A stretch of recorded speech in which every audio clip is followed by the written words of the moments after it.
성경 말씀 큐티와 사설로 신앙과 세상을 이어주는 다리 김규배 브릿지. 김규배의 브릿지, 월요일은 큐티한 남자만 방송하도록 하겠습니다.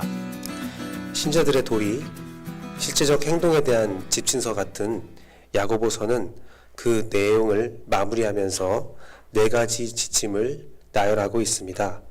첫 번째는 부자들의 고난이고요. 두 번째는 서로 원망하지 말라고 하고요. 세 번째는 인내의 마음을 가지라고 합니다.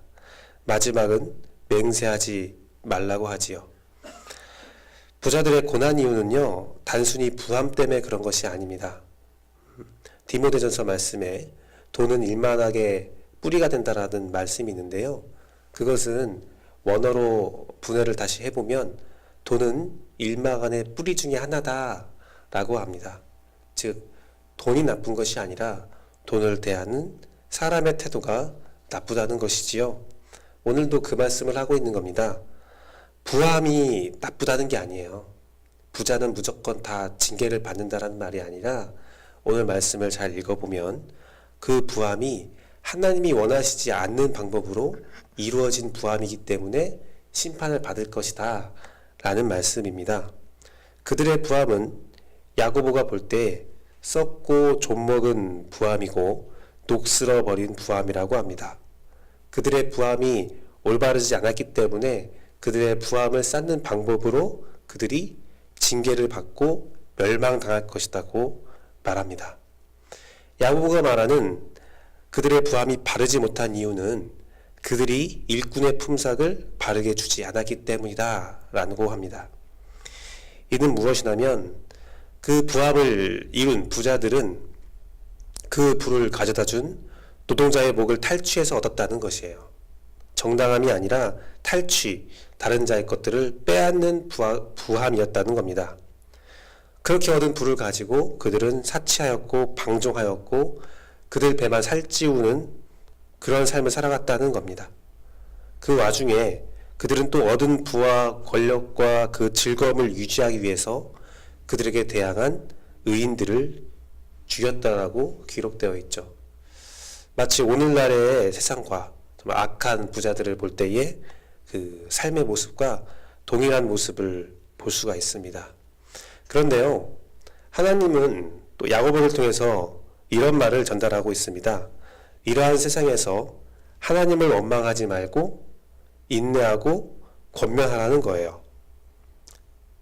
동료들을, 또 이웃들을 원망하지 말고 그 삶에서 인내하고 그렇게 살라고 권면합니다. 인내에는 이른 비와 늦은 비를 말하고 있는데요. 이것은 건기와 우기로 나누어진 이스라엘 백성들에게 보릿고개와 같은 비슷한 말씀 표현이라고 생각하시면 됩니다.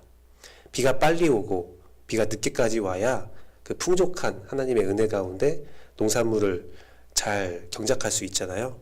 그래서 늦은 비와 이른 비, 건기보다는 우기가 많았으면 좋겠습니다 라는 고백인데요. 어쨌든 비를 내리시는 것은 하나님이시니 하나님의 뜻과 하나님의 은혜를 기다려야 된다라고 말하는 거예요. 그리고 이어서 야고보는 맹세하지 말라고 하는데요. 여기서 맹세는요, 우리가 생각하는 무언가를 드리겠습니다 라는 서원이 아니라 절대적으로 변하지 않는 마음을 품지 말라는 겁니다. 그 환경 가운데서 그래, 이것은 맞아 라고 하면 그런 맞다라는 마음을 가지고 살고, 이것은 아니야 라고 한다면 아니라는 마음을 품고 살라는 거예요. 그걸 말하고 살라는 거죠. 그 모든 것들이 언젠가는 변할 수 있다는 그 상황들을 고려하며 삶을 살라는 겁니다. 그러니까 그 모든 것들이 하나가 되어서 야고보가 말한 4가지 권면이 하나가 되면 무엇이 되냐면, 부자들은 부함을 자랑하지 말고 그러한 상황 가운데서 악한 부자들이 지배하는 세상에서 서로를 원망하지 말고 인내하고 모든 것들을 단정짓지 말라는 그 말입니다. 즉, 오늘 본문의 내용은 한마디로 추약해보면 이겁니다. 세상은 하나님께서 운영하시는데 그 모든 것들을 나의 마음으로 단정짓고 살지 말라는 거예요. 무엇이든 변할 수 있다는 겁니다. 무엇이든 하나님의 뜻과 은혜와 하나님의 일들이 일어나는 것을 바라보면서 인내하라는 것이 바로 야고보의 권면이라는 겁니다. 이 시대의 모습은 바벨탑을 쌓는 시대와 동일해요. 바벨탑을 쌓을 때 사람들은 자신의 바벨탑이 다 완공되기 전에 그들의 언어가 혼란스러워지고 그 바벨탑이 무너질지 몰랐어요. 열심히 쌓아 올라가고 있는 거죠. 하지만 하나님의 한 번의 징계에 그 바벨탑은 완전히 무너지게 됩니다. 바벨탑을 쌓는 모습을 보면서 그 바벨탑에 속하지 못한 사람들은 절망하고 쓰러지고 서로 비방하고 원망할 수 있습니다. 하지만 역사를 보면 알듯이 하나님의 뜻에 의해서 그 모든 질서와 그 모든 견고한 진은 파할 수밖에 없다. 그것이 성경이 말하는 진리지요. 그 진리는 여리고성의 무너짐에도 드러나 있습니다. 여리고성이 무너지기 전에는 이스라엘 백성은 절대로 저 여리고성은 무너지지 않을 것이라 생각했습니다. 하지만 하루에 한 바퀴씩 돌고 마지막 날 7바퀴를 돌고 양강나풀을 불었을 때에 여리고성은 완전히 무너지고 마는 거예요. 사람이 세운 것들은 어떠한 견고한 모습을 보인다 할지라도 하나님의 뜻에 맞지 않으면 무너질 수 있는 것입니다. 그 가운데 윤택함을 누리고 있는 자들도 혹은 그 가운데 핍박을 받는 자들도 그 끝이 단정지을 수 없다는 것이 바로 오늘 본문의 내용이라는 거예요.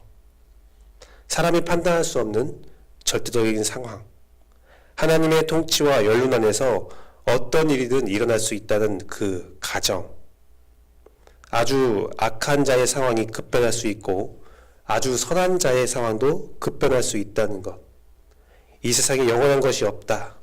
그것이 바로 성경이 말하는 가치라는 거죠. 성경이 말하는 영원한 것은 오직 하나, 말씀밖에 없다는 겁니다. 풀은 마르고 꽃은 떨어지되 오직 주의 말씀은 세세에 있도라라는 그 말씀을 여러분이 기억했으면 좋겠습니다. 그렇다면 영원한 것이 없다, 영원한 것은 하나님밖에 없다라면 우리가 어떤 행동을 취하게 된다면 오늘 본문에서 말하는 두 가지 정도의 행동을 취하게 됩니다. 첫 번째는 겸손하게 되죠. 인내하게 됩니다. 기다리게 됩니다.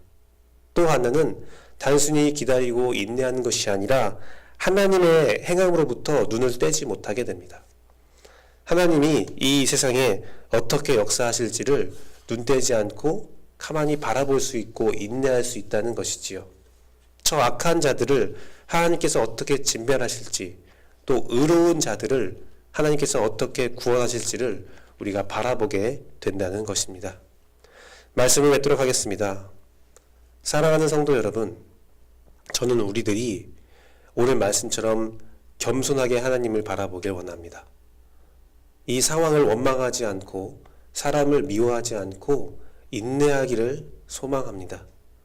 여러분들이 이 세상에 있는 일들을 가지고 어떻게 단정짓고 끝났어, 혹은 이렇게 될 거야, 이 세상은 정말 어쩔 수 없어, 그런 단정짓는 마음이 아니라 소망하고 기대하고 바라보기를 원합니다. 여러분의 가정, 여러분의 교회, 또 여러분의 관계 가운데서 저 사람은 이래 저래 하면서 단정짓지 말고 순간순간 하나님께서 역사하신 것을 바라보며 주님을 믿고 주님을 따라가기를 원합니다. 그 안에서 하나님의 소망과 은혜를 발견하는 여러분 되기를 간절히 바랍니다. 영원한 하나님의 품 안에서 우리 유한한 인생을 살아가며 하나님을 신뢰하고 하나님의 입술에 선포된 그 말씀을 기억하며 오늘 하루에 힘을 얻는 여러분 되기를 소망합니다. 기도하겠습니다.